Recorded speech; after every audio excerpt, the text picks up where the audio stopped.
Hello, friends. It's me, as usual, I know. But it's time for another story. This is from Reddit user Elidezi. This is The Big Boys Next Door. It's a heck of a title. Anyway, let's get into the story, shall we?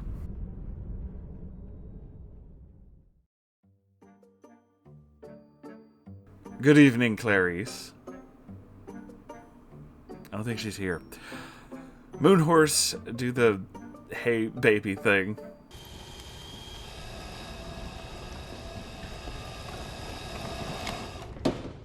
How about new, you crazy Dutch bastard?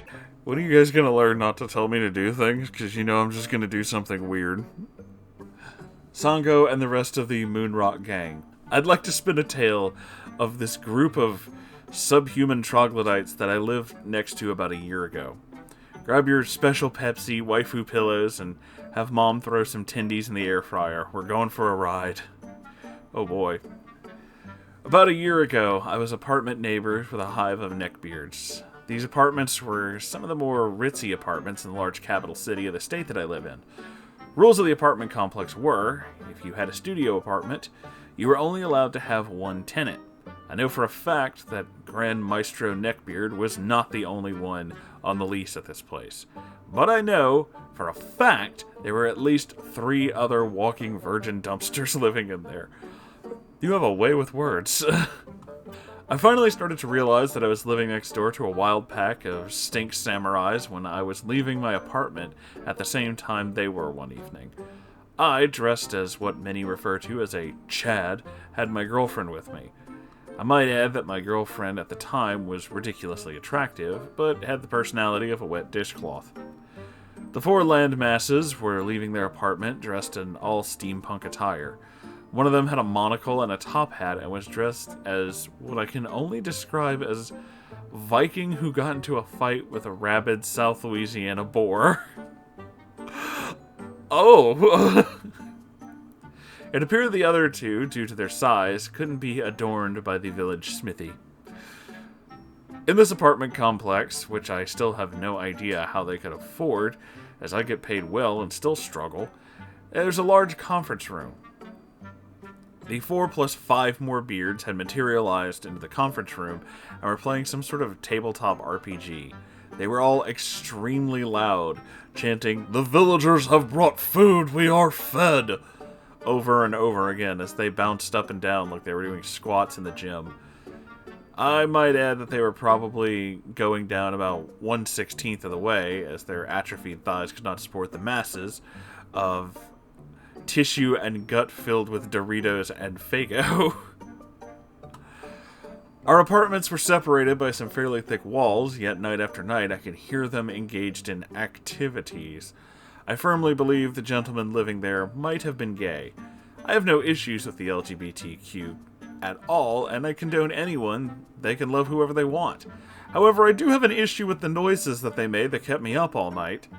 I constantly heard moaning and what sounded like a cat with its tail being pulled, grunts, and "Quit being such a cocktease, daddy." I had to say it in that voice, and now it's stuck in your head. You're welcome for that. The worst, the absolute worst phrase I've ever heard in my life came one night at about 3 in the mornings when one of them belted out, "Treat my nipples like a dirty circus amusement park ride." What? Followed by a sound similar to a bunch of Vietnamese children being strangled while forced to sing "Pretty Fly for a White Guy" by The Offspring. Okay.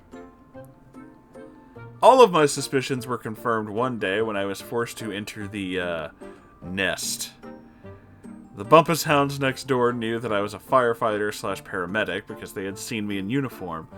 One night I received a knock on the door. I answered, and one of the Turbo Virgins pleaded with me for help as he believed that Gandor Rothbard, or Todd, his mortal name, had possibly broken his ankle.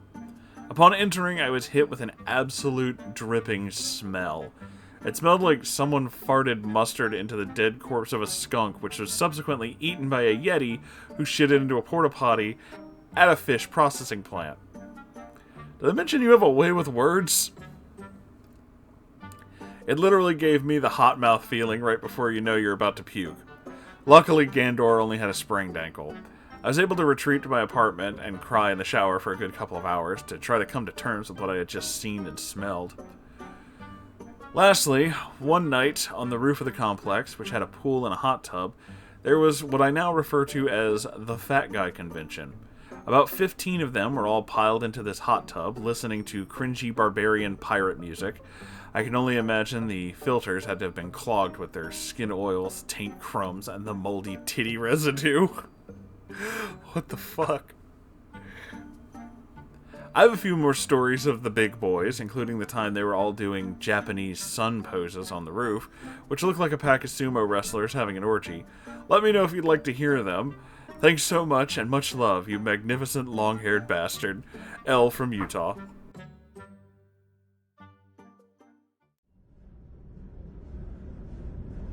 Well, I think I speak for all of us when I say we'd enjoy more stories. We always love stories around here. However, I do have to say there is a slight thing that you may not be aware of, which is gay neckbeards, yes, do exist, but I do believe what you were describing was a den of incredibly unhygienic bears. Bears are one of the many things that I am so weirdly aware of and think is really funny because, like, everyone in the LGBT community knows this. Like, no straight people know this because it never leaves. Like, it has no reach. It's not a thing that goes out beyond this. But yes, large, hairy, and I do mean large, hairy gay men who are attracted to large, hairy gay men tend to call themselves bears. There's a lot of other terminology that goes with that, and I'm being incredibly broad for a reason, because it's really not super relevant. But, yeah, I do believe you live next to a pack of neckbeard bears. That's fascinating to me. And yeah, I don't really know about the specifics of their dirty talking there. That's quite something. And again, I can understand being a little upset by the noise problems. It's one thing to support a community and to support the people in that community.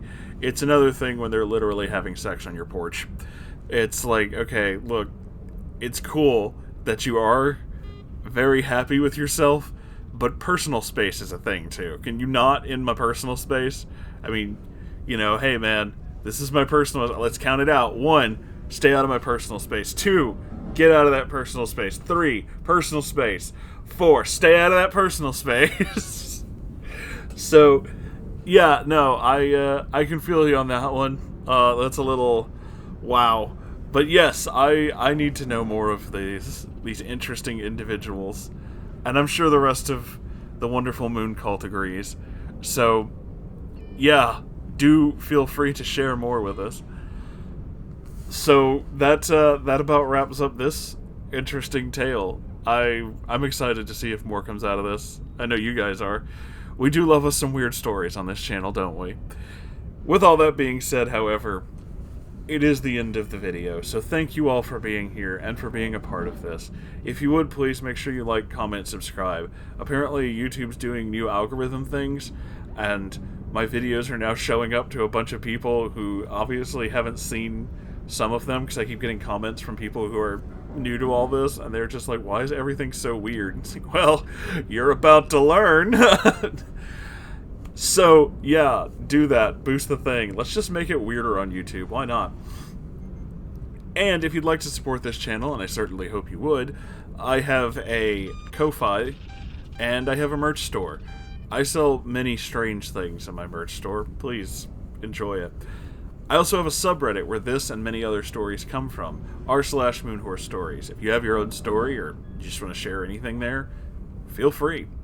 And every Saturday night, there is a live stream. It's like this, only longer and weirder, and a lot of kind of strange stuff happens there. We do some weird things on the live stream. Make sure you tune in. I love you all so very, very much, and I will see you in the next episode. Goodbye, everybody.